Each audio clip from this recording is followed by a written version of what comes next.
Welcome and thanks for joining us again on a chat with the community, coming to you from the Ministry of Education. My name is Connie George and I'm the Acting Chief Education Officer in the Ministry of Education. It's always a pleasure to come and join you on a Wednesday to just share with you and to tell you all that's happening in the Ministry of Education.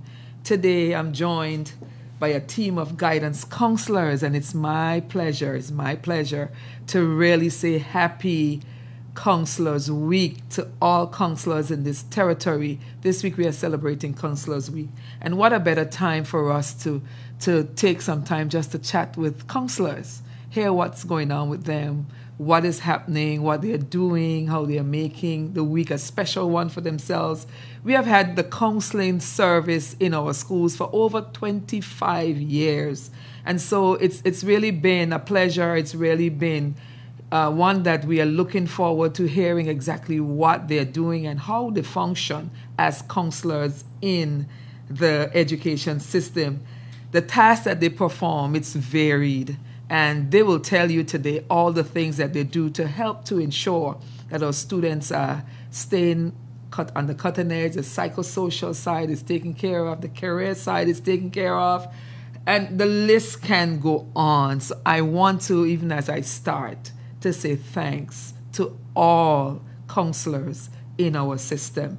Your work is not going unnoticed. And we always want to let you know how much you're valued. So in the studio with me today, I am going to have my first group will be a group of lady counselors. And I'm so pleased that immediately after the break, we will have a group of men counselors. So we do have two great sets ready for you, and we want to hear from them. So in the studio with me, I have two lady counselors this afternoon, I would say. And introduce yourselves to the listening audience and let them hear your name and where you work. My name is Carrie Malone. I'm the guidance counselor for grade 7 in Elmo South High School. Great, thank you.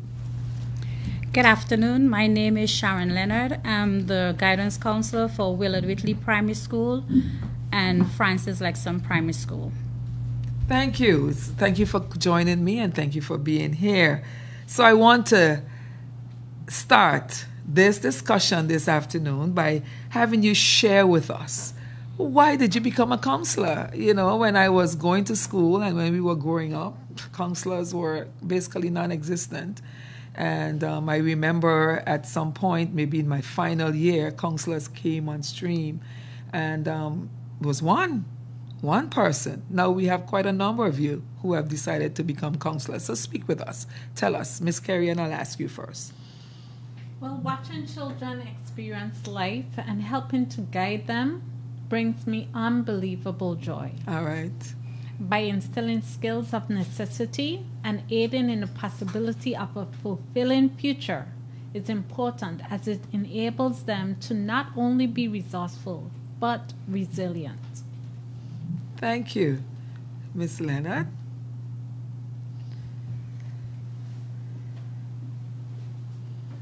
For me, I like to help others. And so coming into the counseling field, that was one thing that motivated me. Now, what led me to school counseling, when I started out in my profession, I counsel adults. Right. And so some of the challenges that they face, I find that it was kind of difficult to retrain their thinking. And so I decided, let's start at the root. And children, that's where it is. So I decided to be a school counselor where I can help nurture and guide impressionable minds. All right. So this is Counselors Week. Give us some of the highlights of the activities that are planned for the rest of this week, and tell us how the public can get engaged with you throughout the course of this week. It's Counselors Week. All right. First of all, I'd like to tell the audience, what is Counselors Week? Yes. This is an international activity, and we here in the BVI adopt it. National School Counseling Week 2021 under the theme of School Counselors, all in for all students.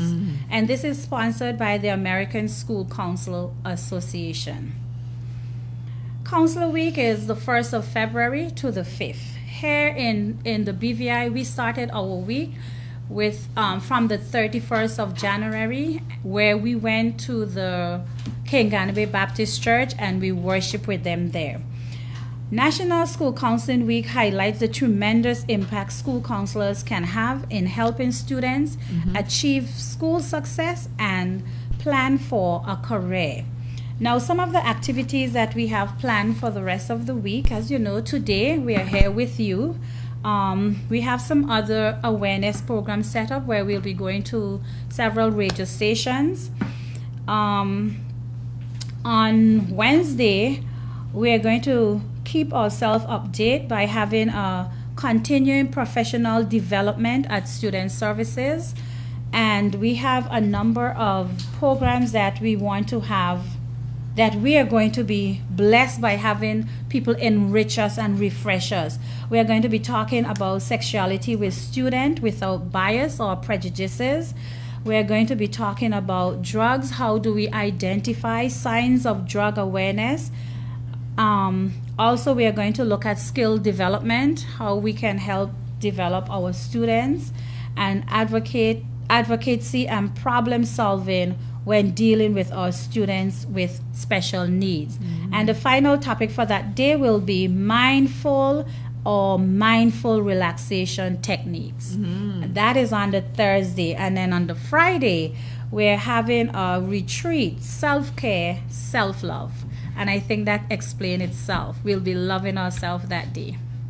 I love that. I actually love that. Loving yourself, self-care, self-love. Wonderful. And the activities for the week, they sound like you're going to really have some good exposure. You're going to be doing some wonderful things. And so we are taking some time to celebrate counselors during the course of this week. Now, counselors, the whole program of counseling in schools have been around, as I said, for over 25 years in our system. Yet you often hear the question, what do counselors do? Ms. Malone, what are the roles of counselors in the schools? What do they do? Well, counselors take on an array of responsibilities to help improve the lives of their students, both in and out of the classroom, such as addressing social and behavioral problems, helping students develop skills needed for academic success, counseling individuals and small groups, oversee or develop programs designed to allow our students to voice concerns without fear, punishment, or judgment. Some of these programs are coping programs and other psychosocial programs, or awareness programs, for example, drug and alcohol abuse programs, and I've covered these here in January, for the month of January what just left. Also, which you can see in the primary school, like our child abuse awareness programs, like Good Touch and Bad Touch. We also work with teachers, administrators, parents, and the ministry to help students improve their classroom performance. We might suggest outside resources for additional support. Last, but by no means least, guidance counselors are trained to detect and report possible cases of neglect and abuse. Do you find that they're taking advantage of all these services in the schools? What do you think? Taking advantage how? In terms of utilizing them. Are they utilizing these services really? Well, I would say so. Yes. We are utilizing them very much so, because I am sure parents can attest to seeing that these programs are active in their schools, and principals as well. So what advice would you give to a person who want to pursue counseling as a career? Ms. Malone, what would you encourage others to come and join? What type of training do they need? What type of qualifications are we looking for? Well, the first step is having a passion for helping and a love for children. Second, applicants should pursue a master's degree in counseling or a related field. Volunteering at a local school or after-school program or even youth programs is also a benefit. Good, and I think this is a good time for me to put a plug in to invite and encourage others who are interested and would like to be a part of the counseling program to submit applications for becoming a counselor in our schools. We do have some open positions, and we would love to know that if you are out there and you would like to become a counselor in our schools, that you can submit your application. Ms. Malone, I'm still speaking to you. Okay. I seem as if I'm focusing on you a little bit, but I'll get to Ms. Leonard in a little bit. So, curriculum, what guide do you use in terms of curriculum documents for your activities at the schools? Is there a curriculum, or everybody just does their own thing? Talk to us about that. We do have a curriculum, a guidance curriculum. All right, so you have a guidance curriculum. Ms. Leonard, anything you could add to that in terms of the curriculum and some of the areas that you cover and how you find that it's being utilized across the system? I find that the curriculum is very useful. It's a guide for us as counselors to follow. It entails programs. It entails special activities that we can utilize with our students in and out of the classrooms. Thank you. Thank you very much. So this, I am sure, is helping to keep all counselors, regardless of the school in which they're in, aligned. So you will know exactly what is supposed to happen at each grade, and you will also know what should happen at what time of the year you should be doing it. And so there's an alignment across the system. Yes. Great. So Ms. Leonard, since I'm at you, let me ask you a direct question. You're at the primary level, is that correct? Yes. Tell us about the challenges that you face as a counselor at that level.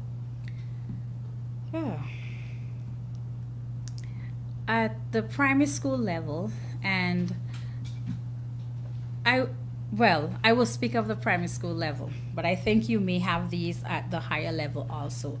But we noticed that there are a lot of academics challenges with our students. A lot of our students are performing below grade level. Also, we have a lot of bullying and peer pressure in our schools. You may be surprised to see a case student bullying another child, and it is there very clear. Also, we have cases like self-worth, you know, how you feel about yourself, self-esteem. And another thing that is coming across is family issues. All kind of different various issues are coming. So these are some of the problems that we have in our schools. And the counselors are tasked with at least making our students comfortable. Yes. And helping them to cope. Yes, we work with them, and what we cannot do on our own, we make referrals. So we refer them to outside agencies for help. Wonderful, wonderful, wonderful. Now, to each of you, I want to ask the same question, and I hope that you just give me your take on this particular area. What would you say to parents about how they may help you to help their children in the schools? So I begin with Ms. Malone. First, I would like to encourage parents to be more open with students. Be more active in your child life, whether it's asking a simple question like, how was your day? Okay. Open conversation. Okay. Yeah. Thank you, Ms. Leonard.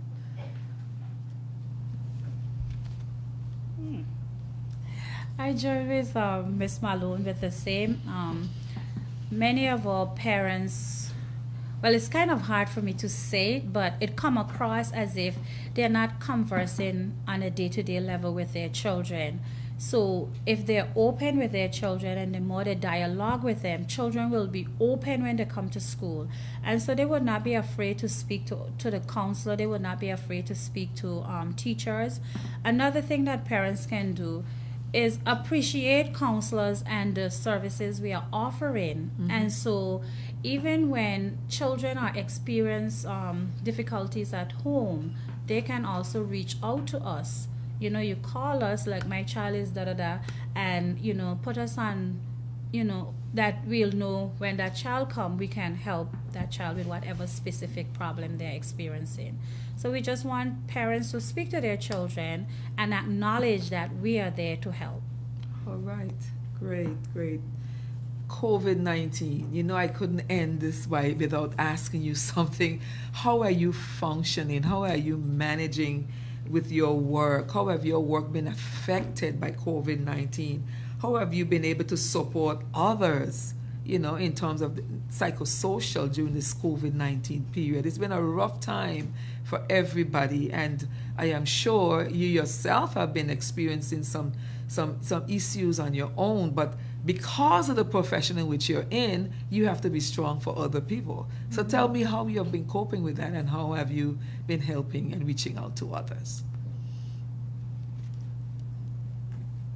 You're absolutely correct. It is a stressful time, and we acknowledge that for our parents and our students as well.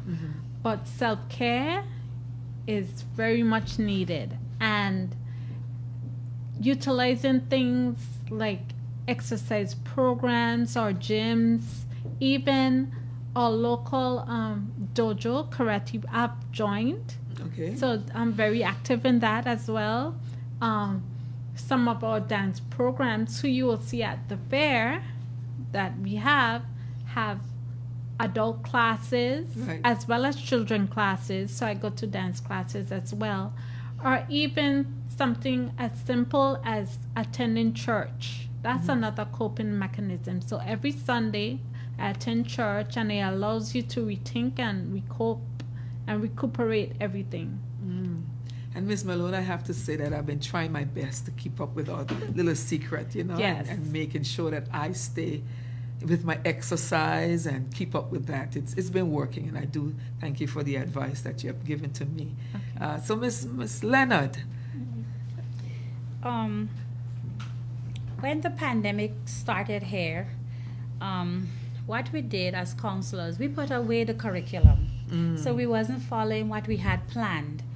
And so we were reaching our students and our parents, calling into their homes, addressing their current issues, which like we don't have any device, we don't have any internet. So we were hearing them and helping to aid whatever those needs were. In terms of taking care of themselves, we speak to our parents. We were telling their parents, you know, not to look at COVID, like everybody was just listening to the news, and it was making our students panic, you know. So we were asking them not to do that, you know, reduce from that, and speak to their children about COVID on a whole, and do different things with them just to make their children comfortable. So that was one. Personally, what I have been doing for my self-care, taking rest, looking at those old-time movies, you know, speaking to friends. And I love to laugh. And one thing I love most of all that I've been doing is eating. And so that relaxed me. Thank you, Miss Leonard. I'm laughing because she says she loves eating.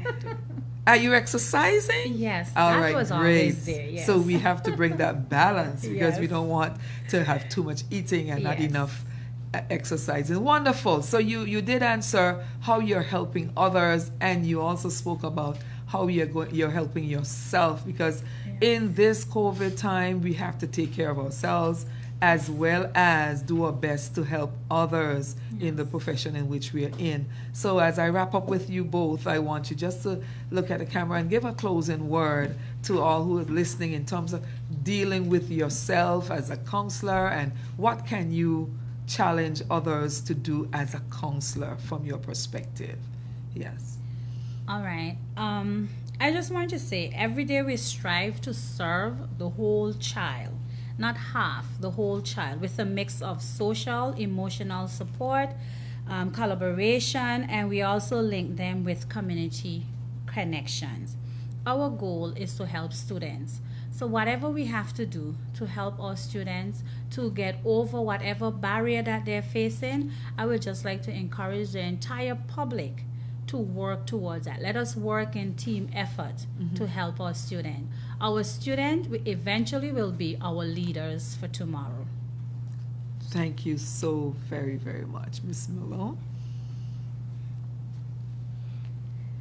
I wholeheartedly agree with everything Ms. Leonard says. And to add to that, I would like to encourage all parents to let your children know that all their school counselors are here for them. We're all in for all students. And that's the team that we're going off of for School Counseling Week this week. Thank you so much. I appreciate you coming. I appreciate you taking the time to be with me today on a chat with the community. And as I said, no better time for us to have brought you on was during this time of your counseling week. And again, I say happy and a successful counseling week to you both. The spotlight is on you this week, and we celebrate you. Thank you so much. Thank you for having us. Thank you. All right. We will now have a short break and be right back.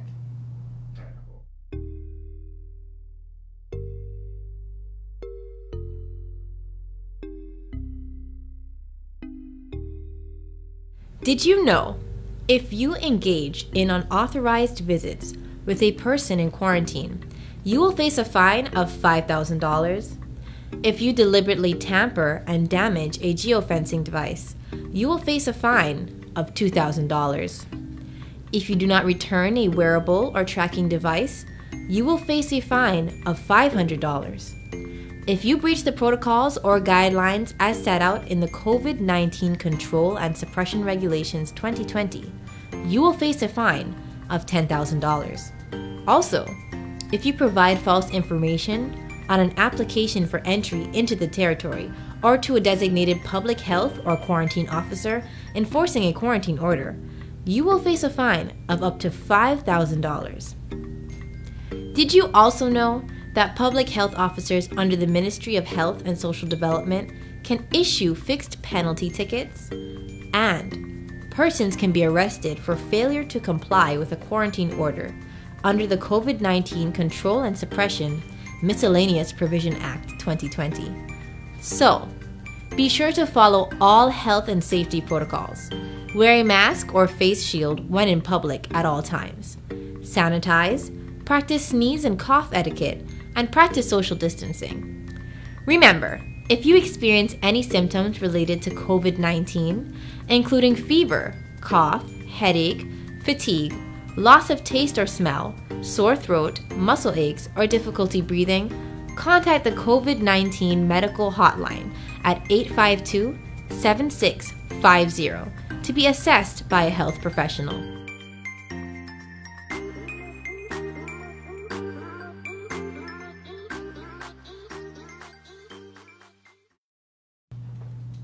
Thank you all for joining me this afternoon, and we are back after a break, and we have two additional persons with us. I want to allow you to introduce yourselves this afternoon. Alrighty, good afternoon, everyone. My name is Sylvester Smith, Guidance Counselor at the Bogota Flags Educational Center, Secondary Division. Thank you. Thank you. Good afternoon, everybody. My name is Mr. Edwards, Mr. Jacob Edwards. I'm the Guidance Counselor for Alice Catliff Primary School and Enos Adams Primary School. Thank you. So welcome again, and to you I also say happy Teachers Counselors Week. Happy Counselors Week. Let me make sure I get that correct. And because you're special people in your special categories, and you all work for the betterment of our education system. So let me ask you a question I asked the ladies earlier. What motivated you men to become counselors? Tell me a little bit about what motivated you to join the counseling profession. Mr. Smith. Alrighty, thank you. I think growing up in high school, I had a teacher who encouraged me to learn more about people, and from that, just learning how I enjoy working with people. and the difference I saw that I made when I engaged and interacted with others. So from that point on, that's when I said, you know what, this is something that I enjoy doing. This is something that is, it's entertaining. It's fun to be around people, and it helps me stay young. Number one, so it's really fun doing it. Thank you, Mr. Edwards. I mean, it's interesting what Mr. Smith said, because he's one of the reasons why I'm here today. When I think about the motivation, the thing that drives me or drove me to becoming a counselor, mentorship came to my mind. Right. And Mr. Smith has been one of my mentors from high school days, and to see that I'm actually here by his side and we're actually working together as co-workers. He's a counselor that didn't see the worst in me alone and others, you understand? So by him doing what he had to do when it came to me and others, that did something for us, and it did something for me, and that sparked an energy, a positive energy, Right. and that is why I'm here today. Mentorship goes a long way. I just want to thank him publicly. Respect. Dude, appreciate it. Thank you. That was like so touching, actually. I have to say. But Mr. Edwards, great that you were able to acknowledge where your source of positivity came and that drove you to the profession, which I am sure you are enjoying. That's why you have stuck around so long in the counseling profession. And Mr. Smith, of course, your love for people and your desire to work and help people is, you said, was your motivation. Now, we spoke a little bit earlier about the curriculum that you follow, and I understand that you have a curriculum that is being used across the system to align what's happening in every school when it comes to counseling. So, Mr. Smith, speak to us a little bit about what you do on the secondary level with the curriculum document that you have been given. Tell us about Excellent. So on the secondary level, we focus on the curriculum in 3 main domains. Okay. Academic, career development, and personal social growth and development for our students. In the academic, we definitely get to monitor students, how they're doing, consult with the teachers, find out from parents who may have some concerns about whether a child is doing well, say, use math. If they're having a challenge there, they would consult with me, and then we would observe what's happening with that student and being able to develop a plan of action for that child so that they can develop their skills. Then we have career development. One of the great joys of secondary school is looking at the end product and being able to prepare students to get to that point of graduation and move into the world of work. So a lot of training goes into getting them ready for college, getting them ready for the world of work. So we're looking at those things and giving them opportunities to explore and see what they can do from there. And last but not least, personal and social growth and development, relationship development. I think that's one of the key factors in our young people's development. How do they relate to others? How can they connect? And helping them recognize that you may have a conflict with someone, but you may need that person later on in life. So being able to recognize how to resolve conflicts, how to work with people so that by the time you graduate or by the time you go into the world of work, that you don't have those same set of challenges, because now you're able to find ways to deal with those things and move forward. So those basic 3 areas we look at, and those translate into different things like Yes. accountability, discipline, trustworthiness, honesty. So those play a major aspect in the student's overall development. Good, quite comprehensive, and I'm sure the students are benefiting from all that you have been trying to do. Where does the college fair come in? The college fair, we normally would have done that February, but after we've been dealing with the whole COVID thing, we are now looking at it in a different way. But we've been able to communicate with different colleges still, and still get information to the students and be able to give information All right. so that they can be aware of their options and choices. So we definitely work with our partners so that our students feel like they have something to look forward to in spite of all that's happening. All right. So you're at the secondary level, and the challenges at that level, I'm sure, are so much different from the primary level. So tell us a little bit about some of the challenges that you have to deal with at the secondary level. Well, at the secondary level, you would think that they're that much more different coming from the primary, but what I find is they tend to cross over. Okay. They tend to still have the family issues. One of the major issues I find now is in the secondary compared to the primary, you're now dealing with adolescents. And in adolescence, that's where that transition takes place, where young people are trying to figure out, can I be an adult, but at the same time I want to be a little child? And I think it's understanding those areas that's when that child is going through those challenges. How do we connect with them? How do we engage them? And sometimes it's taking that time to just listen to them and hear them out. I think a lot of times it's more we want to guide them in the direction we want them to go, and they tend to rebel a lot more. Right. So you have those challenges, and you see it not just in school, but the family structure itself have those challenges as well. So then you have the peer pressure. And as teenagers, that's when you stop listening to your parents a lot and start listening to your friends. And now we have being at home with COVID, you have social media. Yep. And they have access to social media so much more because sometimes parents are at work and their children are home just taking the time, when they should be focusing on the schoolwork, or we would want them to. They're focusing on the social media, the TikTok, the Facebook, the Instagram, and looking at those things and getting themselves caught up in other stuff that they don't need to be caught up in. So I would say those are some of the major issues we're facing right now with our young people. Okay, so Mr. Edward, what's a typical day like for you on a primary school campus? And I noted that you said that you are at 2 different schools. So what's a typical day like for you? Well, to be honest, it could go from a day of tranquility to a day where it could go from 0 to 100 real quick. Wow. By that, I mean, again, as counselors, when we wake up in the morning and we get ready and we prepare for the day, we never know what we are coming to. We never know what we're going to meet. That's why we always stress on keeping an open mind, especially for us. It's very important that we keep an open mind because, again, we live in a real world and we have to expect the unexpected. So with that being said, something as simple as I could go to school, this is guidance week, this is guidance sessions, but I have a situation where I have a child want to hurt themselves.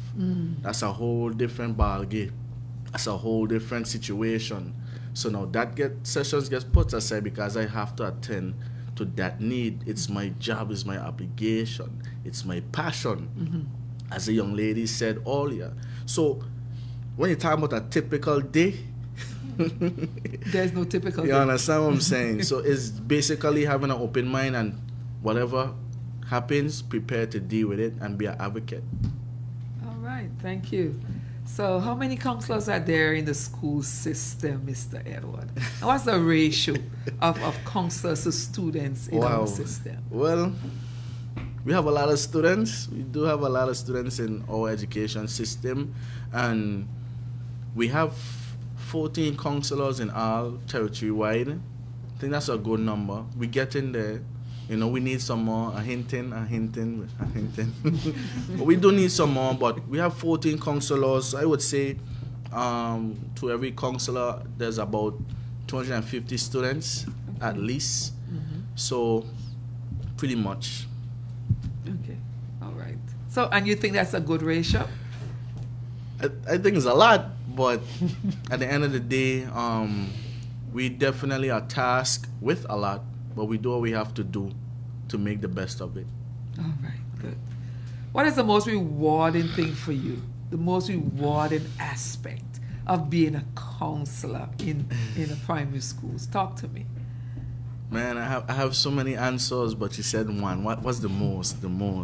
I think for me is seeing the zeal and excitement of the students, you know, when I step into the school grounds, when they actually know that they have guidance, or they just have an idea that Mr. Edwards is here, just to see them excited makes me happy, gives me hope that something is happening, change is occurring, and something that I don't want to ever discontinue. You understand? So seeing them joyful and have zeal, wanting me to come and just keep them involved and even be involved myself, it gives me more energy to actually continue this job, this profession. I always say it's not about a job or obligation. Again, it goes back to what the young lady says earlier. Is about passion, is about what you really want to do, the change that you want to be.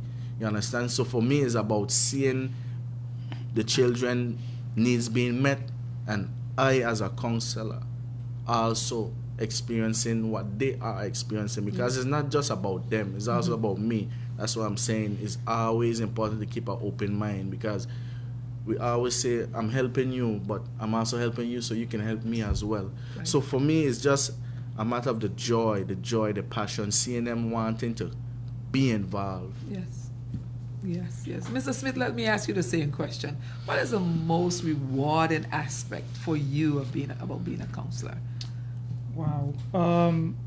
Well, first off, what Mr. Edwards said about just him becoming a counselor based on working with him. But seeing kids graduate, watching where they came from, and seeing the end product, I think that is one of the most rewarding things, because it gives you hope. It opens a door for seeing students say, hey, listen, I know I've been through stuff, but now I'm at a different place. I'm able to get through all of this. You know, so I always tell teachers, don't worry about it. Watch, the kid you get in 7th grade is not the kid you're going to come out with, or the young person is not going to be the same by the time they graduate. So watching that maturity, watching those young people become something, and that's the rewarding thing. Even when they go out into the world of work and seeing some of them start their own businesses, and you go, wow. I remember where you came from. Wow. You know, the interesting thing, they always ask you, do you remember me in school? Yeah. They ask you that all the time, and you're very nice when you give a nice answer, because we know where they came from. But It's always, you know, even, I'm not a counselor, I've never been a counselor. Actually, that was one of my first focus, where I wanted to become a counselor, and I got sidetracked when I got into the school and decided I'll go towards administration. But that is always a rewarding thing for me, to see where the students have come from and where they are today, to have them serving you when you go out to different things and different areas and so on. It's actually very rewarding. So I could understand how you are feeling and how you do feel when you see them graduate and take up their place in the community, knowing that you had a hand in their life. Awesome. So I want to ask a few more questions. And the question I'm going to ask is going to be directed at both of you. So I would like for both of you to give me an answer to this question. What is the most pressing problem you see in your school? What numbers are you talking about? What research solutions can you put forward? I think one of the pressing issues in my school, I would say, is helping our students develop that sense of self-worth, self-esteem, being confident in who they are. You know, and one of the things I started doing with them was I started a photography club, and just helping our students recognize that they can be a part of something, and they can contribute, and they can, you know, I literally give them my camera and say, go take pictures, you know, and it's not a very cheap camera, but it puts a sense of trust in their hand. And once they come back from taking the pictures, they're excited to show me what they've done. And that gives them that sense of, hey, I am worth something. I can do something. And to me, once you instill those values in them, and they can feel that they have something to contribute, they do well. Wow, great. Mr. Edward. Well, I would have to agree with Mr. Smith as well. You know, students, they have to realize who they are, and also they have to learn how to express themselves. So I know over the years, as a counselor, you know, when you speak to that administration, principals, and different ways how we could deal with situations, how we could find solutions to target these concerns, you know. So we always come up with, okay, let's do a boys group, a girls group, you know what I'm saying? And then we could always put stuff into play, you understand? Invite different people to come in and speak to them, let them know where they have been and where they are now, so they could actually see, what, man, I going through similar things that this person went through, and look how he turned out, look where he's at today, you know. So again, we have to try to be the light for them. We have to try to guide them and try to help them understand it's okay to express yourself, you know. As a young man, I had an issue expressing myself, still kind of do, you know. But at the same time, again, that comes with growth, open-mindedness, and also mentorship. So in the school system, in my schools, you know, we have some problems with students expressing who they are and having the strength to actually say, well, this is how I'm feeling and I want to change. So those are just different avenues we created. Whether it's we have a group of boys, we sit down, we talk to them, we invite different people to come and speak to them. Same with the girls, so they can express themselves. No barriers. Yes, they have to be respectful. Yes. But at the same time, we want them to understand that we trust them and we are here for them. So we allow them to vent things that are troubling them, whether it's from home, school, wherever. You understand? They are allowed to speak. And then, and the thing about it, everybody can relate to the issues. And they go say, okay, well, this is what I'm dealing with. What? You dealing with the same thing? I dealing with this, I deal with this last night. So it's a matter of bridging the gap. Yes. You understand? Between what's going on at home, when we at school, and what I want to change. Yeah. Awesome. Very good. Very good. And I noticed that both of you spoke about that trustworthiness and being who they are, becoming who they are. So what would you tell parents, though? What would you tell parents to help you to get this message across to the young people, to the children, that this level of trust and this level of knowing who they are? How would you broach this to parents? I know we live in a small territory, and I know, a lot of parents, they worry about, information being put out there and their business being put out there. But at the same time, as counselors, again, we are here to help. We're not here to spread your business or to criticize you or condemn you. We are here to help. So as parents, all we want you is to support. This is your child. We want the best for your child, and I know you want the best for your child. Don't be afraid. Don't be in denial. That's the first thing. Don't be in denial. Don't be afraid to understand what's happening, because again, we live in a real world. There's a lot of challenges that's gonna come, and the first step for you to do right by your child is understanding where they're at and what they are dealing with. Yes, you're the parent, but at the same time, they have their life to live, and the decisions that you make now for them is going to affect what's gonna happen. It's gonna affect the turnout, and and you don't want to live with that regret. So as counselors, that's why we press a lot. Parent support. Parents, work with us. Don't be afraid. We know that, yes, you do not like what's happening. You might not understand it, but let us help you understand. You know what I'm saying? I hear the passion, Mr. Edward. I hear the passion. Mr. Smith. Along with Mr. Edwards, I would say also not to give up. I think this is, especially from a teenager perspective, this is one of the most crucial times when parents need to be involved. And I know it's frustrating at times, not understanding all the changes that a child may go through. But it's one of the crucial times where we need parents to stay connected, stay involved.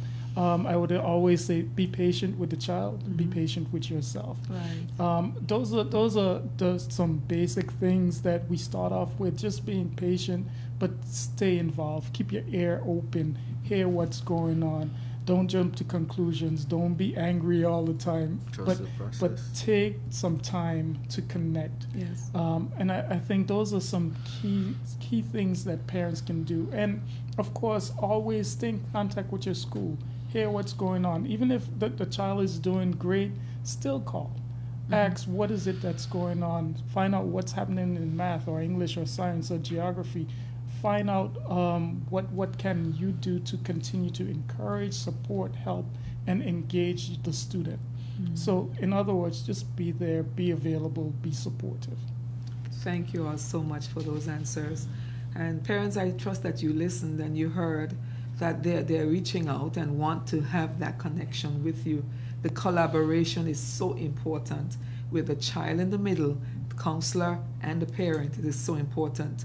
Now, of course, I have to ask you about COVID-19 and how you have been coping with all that's happening with this whole. How have your work been affected by COVID-19? How have you been able to support others during this time with psychosocial assistance, as it has become so necessary? And like I said earlier, it has affected everybody. And some persons are handling it well, others, they really do need some assistance. Talk to me about that part. Well, one of the amazing things is during this whole pandemic, and it has forced us to become more technologically savvy. Yes. It has definitely. forced us to really adapt and work towards changes. Our students are even more encouraged when you send them a message, and most of them, we started WhatsApp groups and stuff and all the teachers and students are involved. And one of the things I started doing was every birthday, just trying my best to send out a happy birthday to students. And that way we help keep them connected. Yes. Make them feel like they are valued, people care about them, because not being able to be in school, it takes away from them. It takes away that socialization. It takes away that sense of connection. I've been able to go into school at different times and see students, and to watch their faces light up because they see you has been good. So we've been having a lot of sessions with homerooms and different things like that online, but there's nothing like being in person and being able to see that face and see that connection. So sometimes I feel a little pulled back and daunted by the fact that I can't go and engage in laughter and see that person and really hear their voice. So it's different on virtually than it is being face to face. Yes, it is. Yes, it is. But we are managing and we're trying to make the best of it. But I could understand the need to have that physical connection. Yes, Mr. Definitely, Edward. it is definitely important that they do have that physical, attachment when it comes to what was going on before and what's happening now. Right. And again, for me personally, it was frustrating. So I could only imagine how the students was feeling. I would do my online sessions and they would be like, teacher, well, there's a teacher for everything. Right. But it would be like, Mr. Edwards, when are we coming back? I want to see my friends. We want to be in the classroom, and just giving them the sense of hope, not doubt, and that's, as educators, as counselors, that's what we need to do. Understand the situation, yes, but also give them a leverage, a sense of hope that, listen, we're going to be back soon. Keep that in your mind. Things might not look the way you want it to be right now, but at the end of the day, got to get better. And that's what we're trying to do, and that's what we're going to continue to do. You understand? So, and that's what I do for myself. That's what I did with myself. Jacob, every morning, Jacob, I don't know how today's going to go, but today's going to be a good day. You have to speak those things, and you have to also encourage your students to speak those things. I had this teacher who actually did sticky notes and put it on her students' desk before COVID, and even now she still do it. Things that they could read things of encouragement, signs of hope. Listen, and these are things that we have to do for ourselves to help us when it comes to, that social perspective. Because even us as counselors, we always ask the question, who's counseling the counselor? You understand? Because we don't need that extra help and attention when it comes to our social well-being. You understand? So again, you could only imagine what the students feeling. So in terms of COVID, I think we are doing a good job in keeping them, not so Anxious. on the edge or feeling like all is lost, So I think at the end of the day, again, I always say this: we're in a real world, and once you understand the situation, you understand, reason follows. Right. You understand? So it must get better. What you were worrying about today, tomorrow you won't be worrying about, because you already overcome that. You already walked over that board. You understand? So again, it's about pushing. Things must get better, and it will get better. Good, very, very good. Now, you touched a bit on it, Mr. Edwards, but I was going to ask you directly, after you've dealt with everybody else, who's helping the counselor? So you have to find a way to cope for yourself. How have you been coping? How have you been managing? How have you been getting through the days in this whole COVID-19 period of time? Well, I mean, a lot of self-talk is very important. Self-talk. Speaking things into existence. Jacob, things gonna get better. It might not look the way you want it to be right now, but it will get better. And also, I find different avenues. I like music. I like to write. I enjoy listening to other people do their thing, whether it's music, poetry, and stuff like that. So those are different avenues I have used to help me cope with the situation. Not forgetting about it, but helping me to know that there's life is still going on. Yes, we're in COVID. Yes, we experienced COVID, but life is still going on. You still have life. Yes. You're still waking up every day. You still have a shelter over your head. You still go be able to eat something, you understand? So in the midst of what we are going through, we still can't forget the finer things in life. We still can't forget that we still have an opportunity to actually walk, to actually see your children or your child grow gracefully. So those, for me, is the little things, just being grateful to be alive makes it easy for me to cope and understand that, again, it will get better. Right. That grateful heart is so important. I was looking at some statistics, and in the United Kingdom, they are bordering on 1 million persons that have died since COVID. Wow. And all attributed to COVID. Wow. It's a wow for true. And just imagine we have life. It's a matter of being grateful. Yes, Mr. Smith, tell us.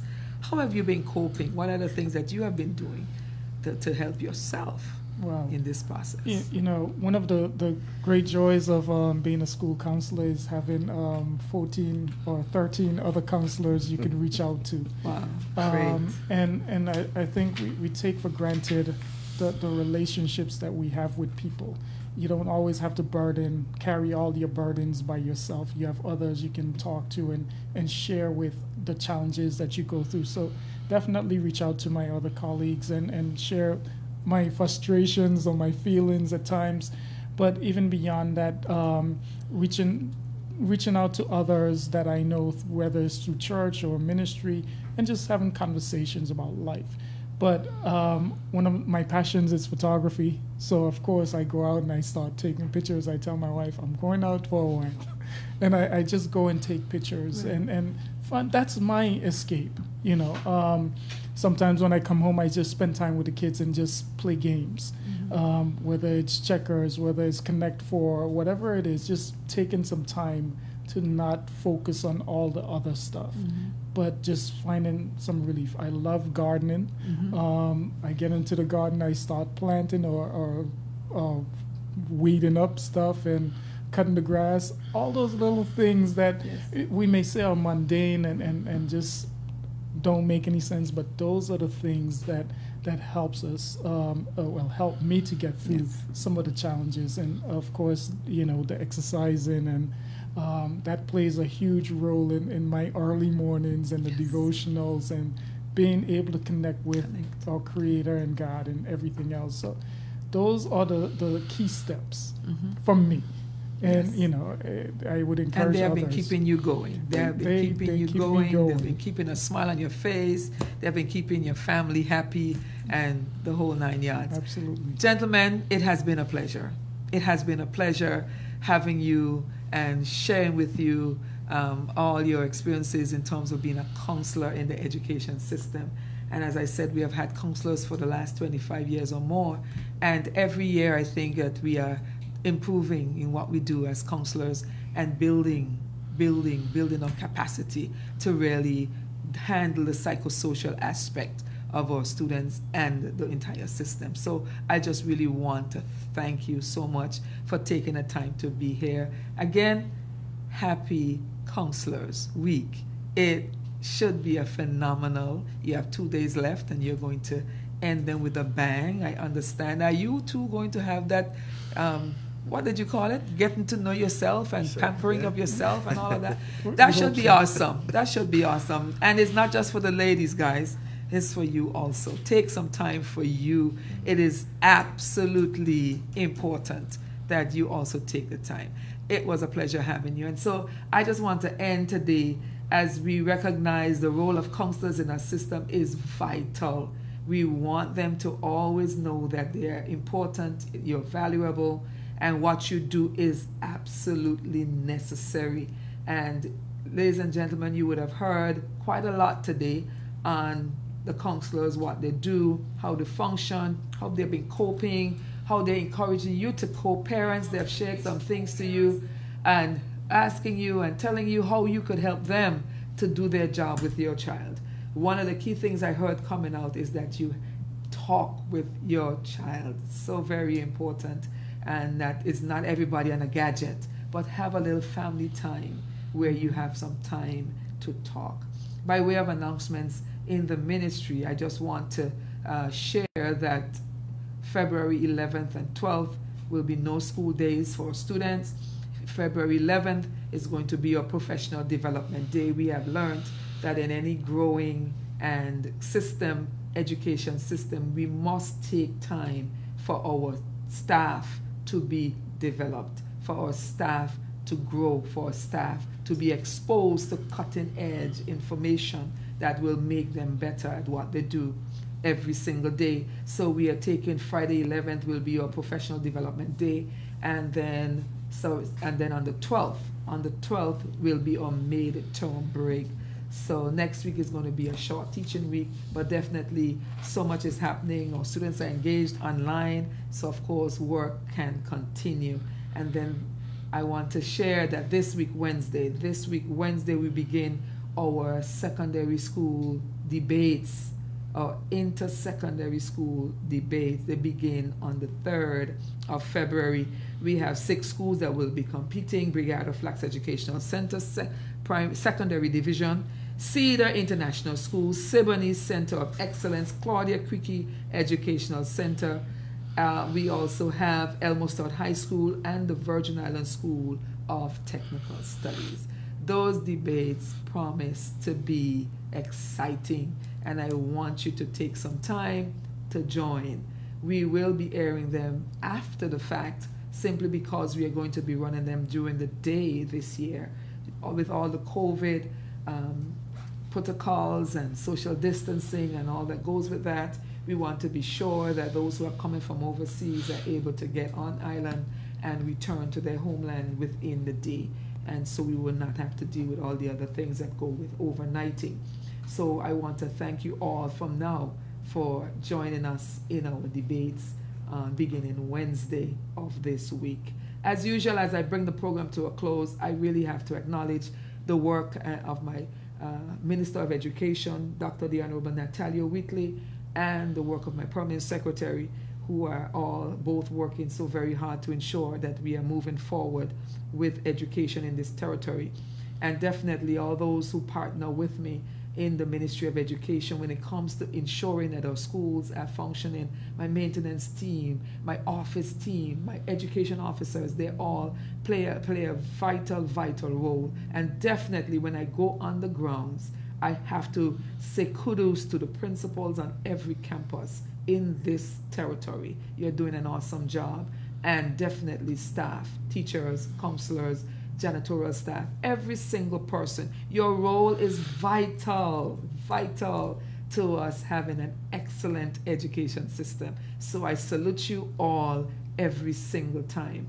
And as I bring the program to a close, remember our theme for this year is educating all in changing times. Today I had with me counselors, and this Counselors Week, we want to celebrate them, and they shared some vital information. Please take note. If you have any questions, of course, feel free to send them in the chat, or you're feeling free to call us. A number at the office is 468-2656-2757. Feel free to call if you would like to ask a question. We are always available to you. Remember, our registration process is ongoing. We began in January, and we are going to bring a close to our registration for the upcoming school year 2021-2022, April 30th. Do join us, and please feel free to submit your applications. Thank you so much. Have an excellent afternoon.